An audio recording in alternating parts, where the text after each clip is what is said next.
Ըստ քեզ, որտեղից է գալիս կեսարյան հատում այդ ասվածը։ Ես միշտ մտածել եմ, որ այդ բառը կիսարյան է, փոքր ժամանակ, ու ինձ թվացել էր կիս այդ գործողության հետ կապ ունի։ Շատ տարածված սխալ պատկերացում է։ Ասում են, որ առաջինը այտենց ծնվել է Հուլիոս Կեսարը։ Դա վարկածներից մեկն է, որը հերկվել է իրականում պատմիչների կողմից, որովհետև այդ ժամանակ կեսարյան արել են այն կանանց, ովքեր որ արդեն մահացած են եղել։ Հասկացա։ Իսկ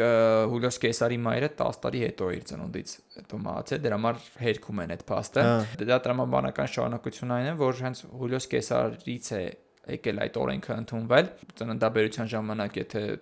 ոնց որ կինը մահանում է, պետք է անեն հատեն, երեխային գոնե փրկեն, եւ երկրորդ տարբերակ էլ կա, բառի հետ է կապված, այսինքն բառը այդ կեսար բառը նշանակում է պատրված հատված, այսինքն ոնց կկարդաս lex, այստե lex ոնց